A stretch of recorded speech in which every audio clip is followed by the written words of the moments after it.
불고 튀는 정치 토크, 정치 펀치.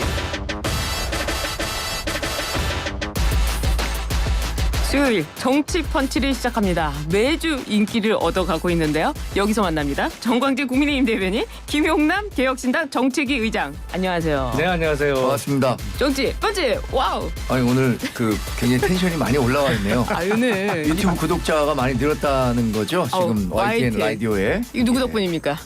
알겠습니다. 최근에 온 사람 덕분이겠죠. 네. 알겠습니다. YTN 실시간도 많이 와주고 계신데요. 5월 1일 뉴스파이팅 시작합니다. 왜 이렇게 표정이 안 좋으세요? 우리 김 정책위원장님. 저의 정체성에 대해서 의문이 제기돼서 오늘 근로자의 날이잖아요. 네. 근데 여기 나와 앉아있는 저는 그러면 근로자인가 비근로자인가? 저는 어떻습니까? 자영업자잖아요. 우리 PD님은 어떡하죠? 우리 제작진들 수당 나옵니다. 그렇군요. 이런 분들은 그렇고 저 같은 근로자는 이제 뭐 저도 지식 근로자 네. 뭐 이렇게 생각하지만 열심히 해야죠. 이런 노는 날일수록. 네, 우리 열심히 하는 뉴스파이팅 시작해 보도록 하겠습니다. 이제 펀치를 날리셔줘야 되는데요. 지난 29일이었죠. 윤 대통령과 이재명 대표 간의 첫 영수회담이 있었습니다. 여야 반응도 엇갈리고 있는데요. 일단 전체적인 평가 여당부터 들어보죠. 네, 저는 뭐 두 글자 희망과 아쉬움이 교차했다 이런 평가를 어제부터 내리고 있는데 꽤 좋은 반응을 얻고 있습니다. 정말 말씀을 잘하세요. 희망과 아쉬움이 교차하는데 희망은 네. 윤석열 대통령이 변하고 있다. 또 야당을 국정 파트너로 인식하고 있다. 이런 소통과 협치의 시작을 봤다는 측면에서의 희망이고 예.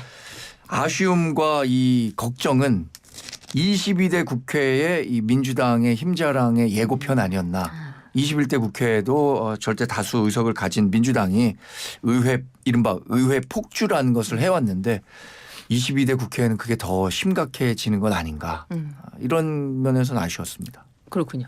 어떻습니까? 소문난 잔치에 먹을 거 없었던 게 다시 한번 확인된 거다. 역시 옛말에 틀린 게 없다. 네, 아무런 성과가 없는 상황이고 앞으로 그 진행될 전국에서도 어떠한 2차 회동이 있더라도 합의점을 찾기가 어려운 상황이 될 거기 때문에 아마 2차 회동은 좀처럼 열리지 않겠구나 라는 생각이 들어요. 그 원인은 누구에게 있습니까?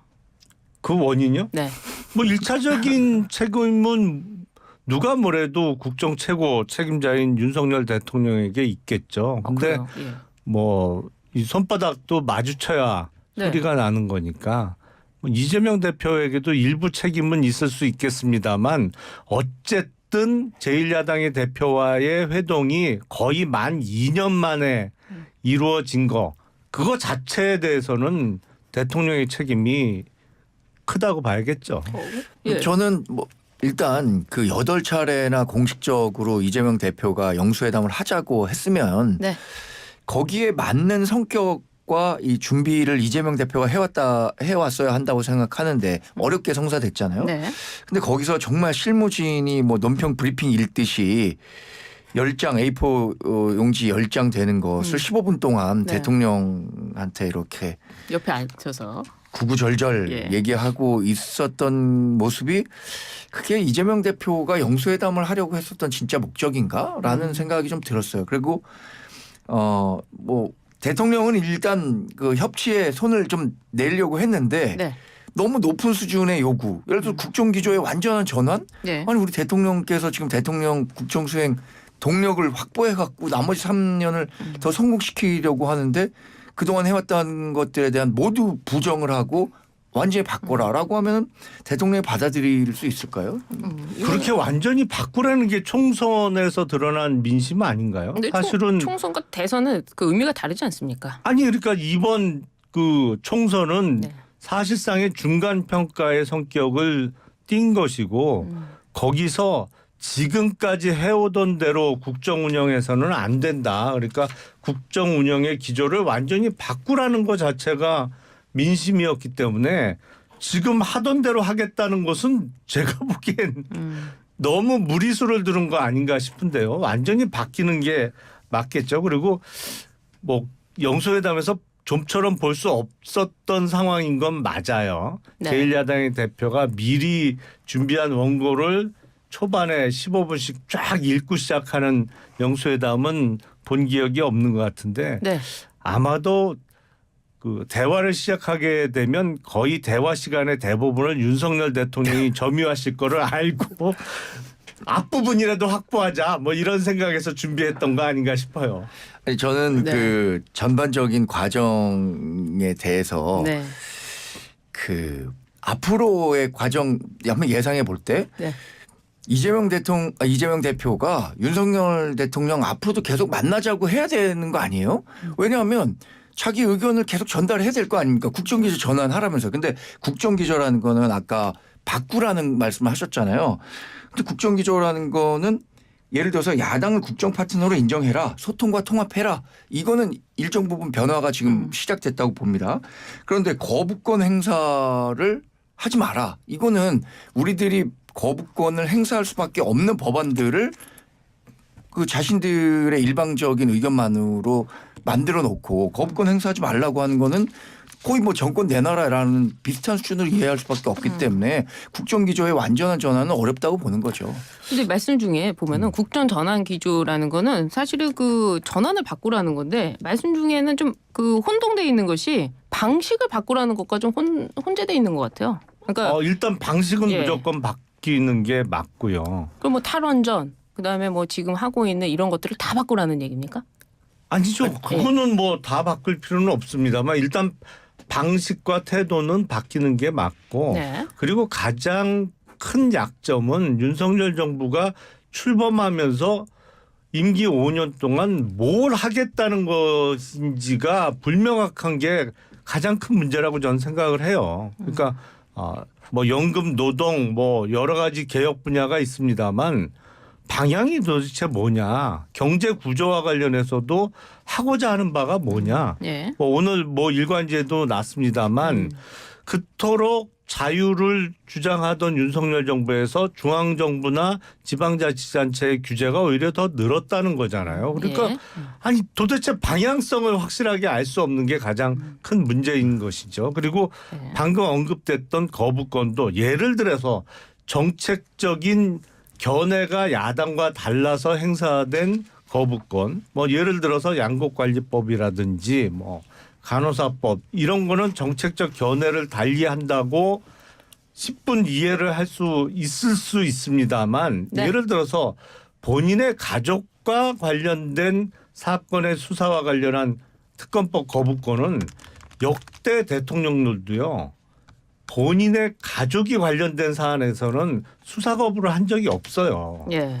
그런 거는 하지 말라는 얘기죠. 근데 그 국정 기조라는 거는 큰 거잖아요. 우리 그 윤석열 대통령, 윤석열 정부가 추진하려고 하는 방향. 예를 들어서 한미일 공조의 복원, 정상화, 뭐 탈원전, 경제 활력 제고, 자유시장 경제, 예. 뭐 재정 건전성 유지 이런 것들을 우리가 포기할 수는 없는 거잖아요. 그런데 민주당이 얘기하고 있는 것은 이런 것들이잖아요. 뭐 재정 건전성을 일부 포기해서라도 민생지원금 줘라.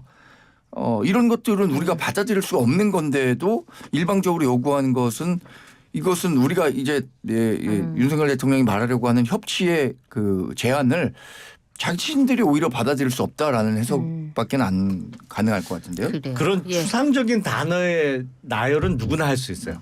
사실은 자유시장 경제의 뭐 부흥 아니면 재정 건전성 유지 내지는 강화. 근데 재정 건전성 하나만 놓고 보더라도 이거 정책 얘기 들어가면 끝도 없는데요. 작년에 사실은 예. 57조 세수 예. 펑크가 났다고 합니다만 사실은 일각에서 제기하는 의혹은 이게 특별회계에서 많이 끌어다 쓴 거 아니냐. 실제로는 세수 펑크 규모가 네. 정부 발표보다 훨씬 큰 거 아니냐. 뭐 이런 의혹들이 있거든요. 이게 정치적으로 국정기조 전환에 대해서 좀 해석을 하는 것이고 이제 구체적인 정책 얘기로 들어가면 뭐 끝도 없으니까 예를 들어서 김용태 그 당선인은 이런 얘기했어요. 이재명 대표는 싸우려고 온 느낌이다. 국정을 포기하라. 뭐 이런 협박을 했다는 거세요. 국정기조 전환하라는 거는. 그래서 이거에 대해서 협의점이 있을 수가 있는 것이냐 하는 점을 좀 한 번씩만 듣고 넘어가겠습니다. 그게 힘든 거죠. 그래서 네. 영수회담이 이런 어떤 성과물 내기가 어려웠었던 거고 만남 자체의 의미를 둘 수밖에 없었다는 거라고 네. 생각합니다. 어떻습니까? 짧게. 근데 이 정도 총선 결과라면 말이죠. 네. 뭐 국정을 포기하라는 요구는 말도 안 되는 얘기고 그 이재명 대표가 주장한 게 과연 국정을 포기하라는 취지인지도 잘 모르겠습니다만 적어도 거국 내각의 구성 내지는 연정 제의 정도는 나와야 되는 상황 아닌가 싶어요. 그 정도로. 그러니까 아무 일도 없다는 듯이 총선 전까지 해왔던 윤석열 대통령의 국정 운영 스타일 그대로 내가 좋은 사람 장관시키고 총리도 내가 지명하면 국회에서 통과시켜 주길 바라는 형태의 국정 운영이 앞으로 남은 만 3년 동안 계속 현실적으로 계속되기도 어려울 것 같고 계속돼서도 안 되는 상황 아닌가 싶습니다. 네, 아무튼 방식의 문제로 좀 지적을 하시는 것 같아요. 알겠습니다. 이제 국회 소식으로 좀 넘어가 보도록 하겠습니다. 지금 앞서서도 좀 저희가 방송 들어오기 전에 이야기를 했는데요. 5월 본회의 일정 합의를 못했는데 지금 민주당은 열겠다, 일방적으로 열겠다 이런 입장입니다. 그게 내일로 지금 예정돼 있는데요. 어떻습니까, 국민의힘? 지금 5월 2일 오후 2시에 본회의를 열겠다는 거잖아요. 예. 근데 의사 일정은 여야 합의로 그동안 진행됐었는데 민주당은 여튼 여야 합의가 안 되더라도 김진표 국회의장이 본회의를 열어줘야 된다라는 입장이고 김진표 국회의장은 그동안 본회의는 다 여야 합의하에 진행됐었기 때문에 어떻게든 합의를 이뤄내라. 그래서 어제 오찬도 하고 저녁에도 또 만났다는 거 아닙니까? 네. 아직까지는 합의를 하지 못한 상태예요. 근데 하지 못한 이유는 민주당이 지금 본회의를 열려고 하는 이유는 간단하거든요.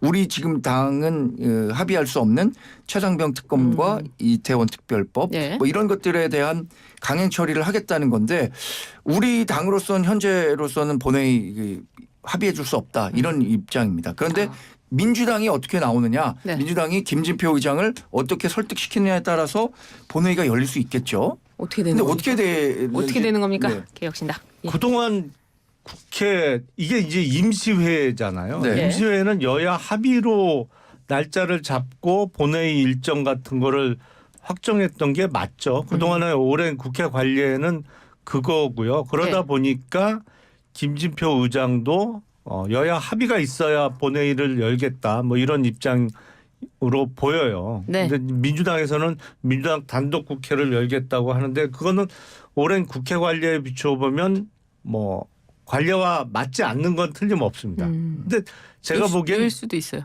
그거 같아요. 지금 21대 국회가 임기가 5월 29일까지잖아요. 네. 총선 이후에 보통 국회를 열어서 남은 숙제를 하거든요. 다는 네. 못하지만. 예. 근데 5월 2일 본회의 개최가 되면 방금 언급한 그런 특검법 이런 거를 본회의에서 민주당이 통과시킬 거고 네. 이게 날짜가 아주 아슬아슬해요. 그러니까 대통령이 거부권을 행사하면 네. 다시 국회로 돌아와서 재의결을 재표결을 할 수 있는 정도의 날짜거든요. 5월 29일까지가 회기니까 네. 임기니까.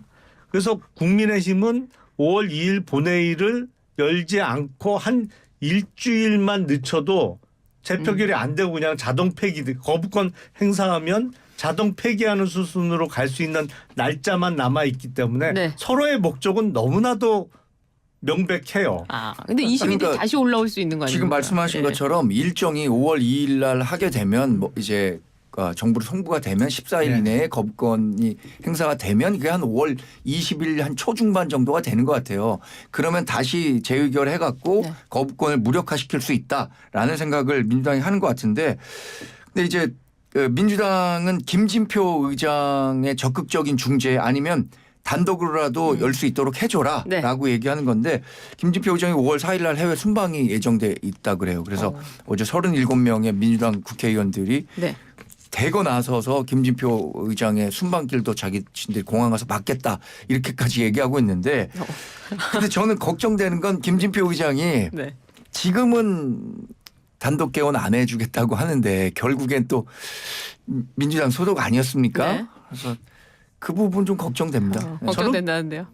저는 내일 본회의 가능성도 있다고 생각해요. 그래요? 그리고 예. 그런 거죠. 지금 특검법에 대해서 대통령의 거부권을 행사하면 네. 국회로 돌아왔을 때 3분의 2 이상의 그 찬성이 있으면 그냥 통과가 되는 거잖아요. 네. 그런데 지금 국민의힘 소속 의원 중에는 한 50여 명의 낙천 내지는 낙선자가 있단 말이죠. 현역 의원 중에. 이탈표인가요? 이 표가 네. 조금이라도 한 20표 정도만 이탈을 해버리면 3분의 1을 넘겨버리잖아요. 아, 그러니까 예. 지금 그걸 걱정하고 있는 상황 아닌가. 그래서 예. 차라리 새로 등원하는 108명은 이탈표가 적지 않을까 이런 표 계산을 하고 있는 중 아닌가 싶어요. 너무 간파하고 계신 거 아닌가요? 아, 그래요. 근데 예. 많은 분들이 그렇게 얘기하신 것 같아요. 55명의 낙선자들이 있습니다. 이분들이 만약에 재의결 표결에 참석한다고 했을 때 뭐 어떻게 될지 그건 뭐 당으로서도 자신할 수 없는 거죠. 그런 그래요. 부분들에 예. 대한 걱정도 좀 있는데 근데 그분들도 자신들의 의정 활동을 마무리하는 과정에서 당에 누가 되지 않는 범위 내에서 뭐 행사할 거라고 생각합니다. 만약에 이게 현실화 된다고 만약에 하더라도. 그렇게 낙선자들이 이탈표를 한다고 하면 그것도 사실은 국회의원으로서의 어떤 그 의정 활동이 아니라 개인적 감정에서 하는 거기 때문에 좀 문제가 될 수 있는 거 아닙니까? 아니 마지막이라도 그 법과 양심에 따라 표결에 임할 수 있는 거죠. 알겠습니다. 근데 국회의장 얘기가 나왔으니까요. 다음 국회의장은 이미 그 누구가 될 것인가 민주당 후보들 중에 추미애, 정성호, 조정식, 우원식 이 후보들이 있습니다. 이렇게 되면 지금 5월 달에 하지 않는다 하더라도 다음 국회의장은 무조건 할 거 아닙니까? 그 22대로 가게 될 텐데 어떻습니까? 저는 그래서 국회의장 선거가 거의 선명성 경쟁하듯이 네. 지금 뭐 이른바 이 찐명 경쟁을 하고 있는 거잖아요. 네. 상당히 아쉽습니다. 예전에는 그 경선으로 하지 않았었잖아요. 이럴 바에는 차라리 300명 전체의 국회의장이니까 여야가 같이 참여하는 그 경선이 돼야 되지 않을까라는 생각도 갖고 있는데 네. 22대 국회는 분명히 21대 국회보다도 훨씬 더 대정부 투쟁이 강화될 거라고 생각합니다. 네. 국회의장도 김진표 의장은 이제 임기를 마치는 정도니까 그래도 여야 중재에 굉장히 적극적으로 나서고 자신의 이제 권위를 좀 챙기려고 하겠지만 네.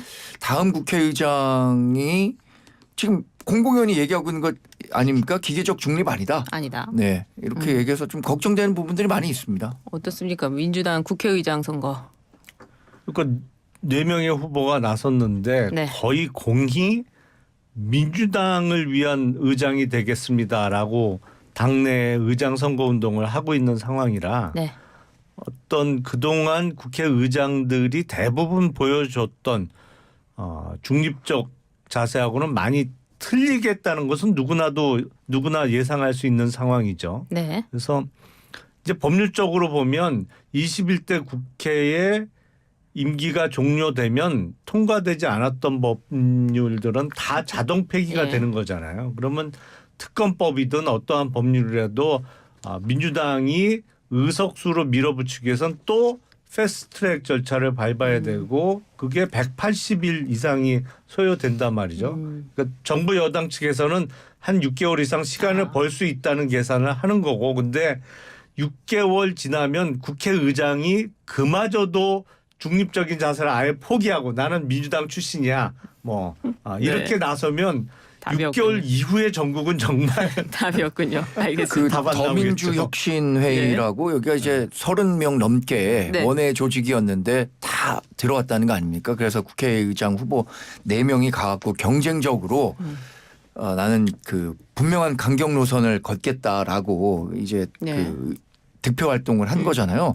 이걸 보면서 국회의장이라는 자리 국회가 스스로 너무 이 권위를 깎아먹고 있는 건 아닌가라는 생각이 들어갖고 진짜 어느 당에서 다수당의 경선을 통해 갖고 국회의장이 되는 관행 이거 제가 생각에 한 10년밖에 안 된 것 같아요. 그전에는 다선 의원의 나이가 많은 사람이 됐었는데 이 부분에 대해서도 어느 정도 좀 개선이 필요하다고 저는 생각합니다. 알겠습니다. 국회의장 선거 소식까지. 지니까 그런 얘기하면 진정성을 의심받아요. 그러니까요. 총선 이후에 이야기가 나와서 말입니다. 이번에 국민의힘 이야기로 들어가 보도록 하겠습니다.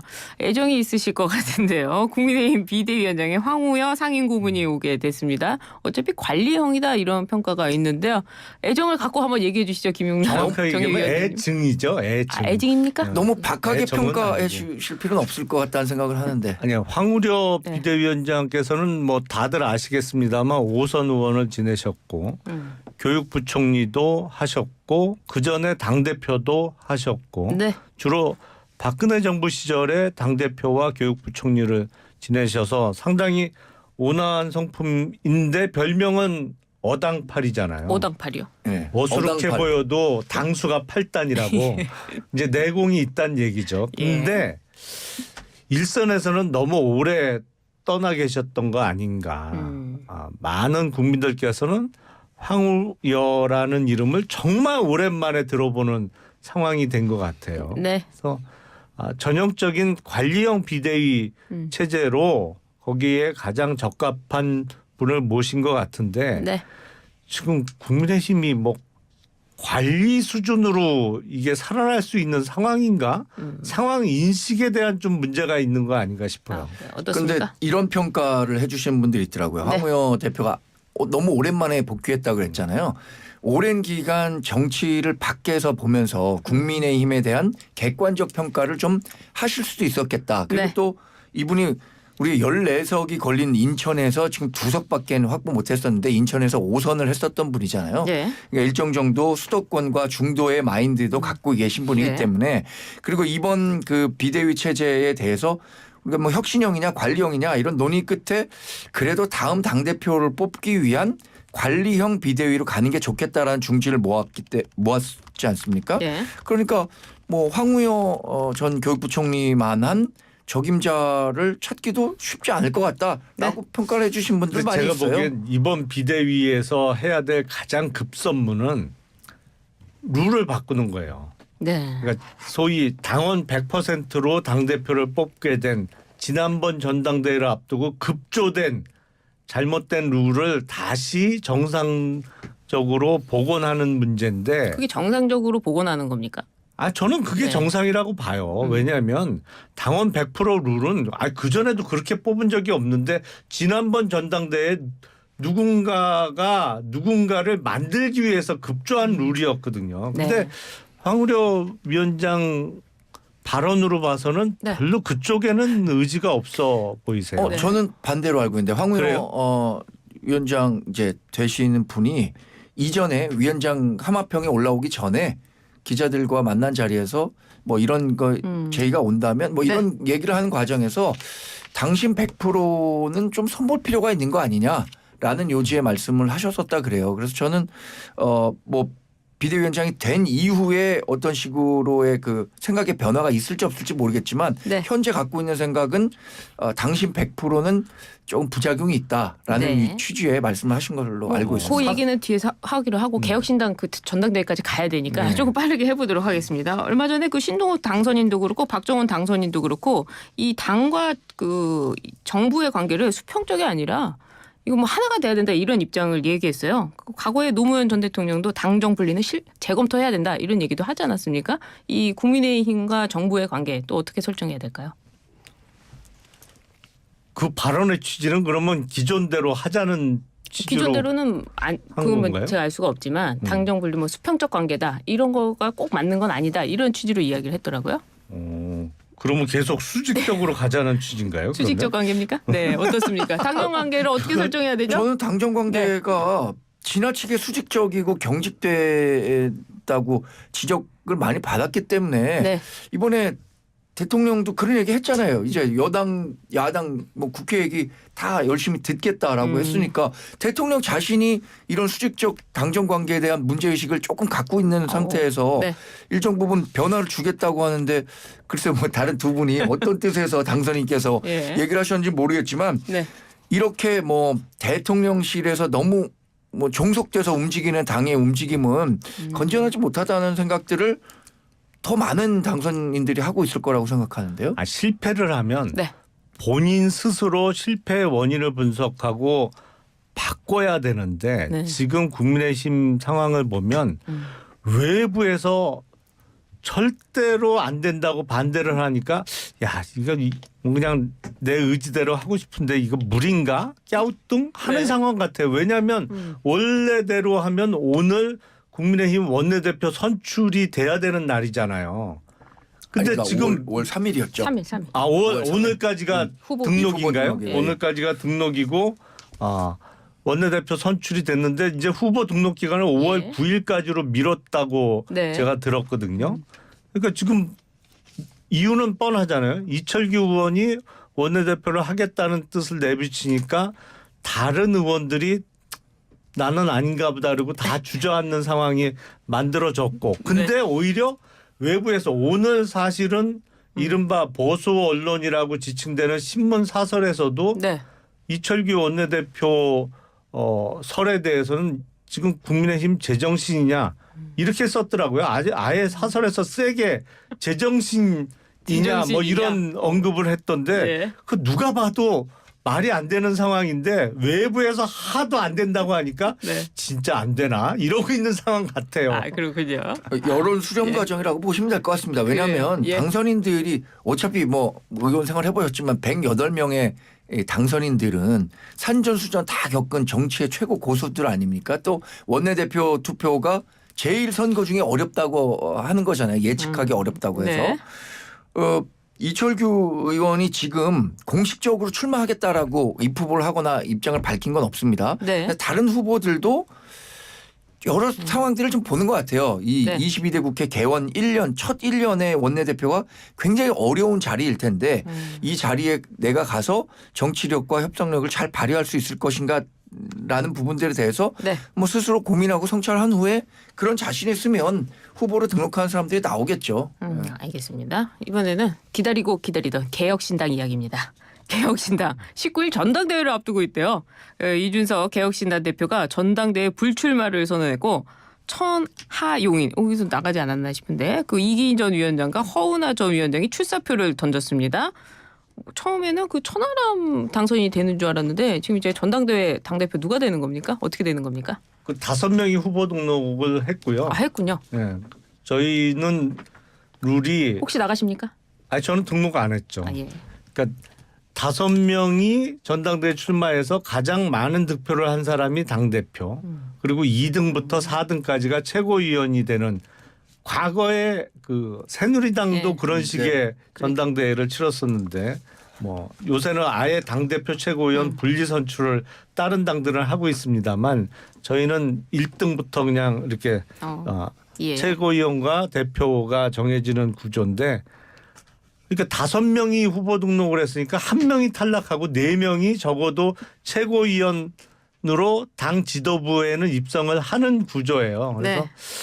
개인적으로는 경쟁률이 조금 더 높았어야 되는 거 아닌가 출마하시지 그러셨어요. 라는 생각은 드는데 예. 뭐 그렇게 됐습니다. 뭐 5명 중에 1명이 되겠죠. 당대표. 천하람 당선인은 안 나왔나 보네요. 원내대표 해야죠. 아, 아무리 의석이 3석밖에 안 되는 정당이지만 네. 원내대표도 있어야 되고 아, 그렇군요. 정책위 의장도 예. 있어야 됩니다. 아, 근데 그렇군요. 최근에 예. 재밌게 본 그 정치 기사 개혁신당 관련해 갖고 움직임 중에는 이준석 대표와 천하람 당선인 간의 기류가 네. 약간의 차별화를 통해 갖고 예. 과거 같지 않다. 그래서 계속해서 두 사람이 같은 목소리 네. 개혁신당에서 낼 수 있을지에 대해서 아하. 뭐 걱정, 우려하는 목소리도 있던데 그건 어떤지 모르겠어요. 제가 보기엔 걱정할 상황은 전혀 아니고요. 아, 그래요? 아니 이제 두 사람 모두 현역 의원으로 활동하게 될 텐데 어떻게 사람이 항상 같은 목소리 같은 생각만 가질 수 있겠어요. 당연히 다른 부분이 있을 수밖에 없는 것이고 하지만 네. 본질적으로 같은 당에 못 있을 만큼 근본적인 차이가 있느냐 그건 전혀 아닙니다. 아, 그렇군요. 아니군요. 알겠습니다. 표정이 씁쓸해지시는 것 같은데. 아니군요. 알겠습니다. 지금까지 수요일의 정치펀치 정광재 국민의힘 대변인 김용남 개혁신당 정책위 의장님과 함께했습니다. 감사합니다. 네, 고맙습니다. 고맙습니다.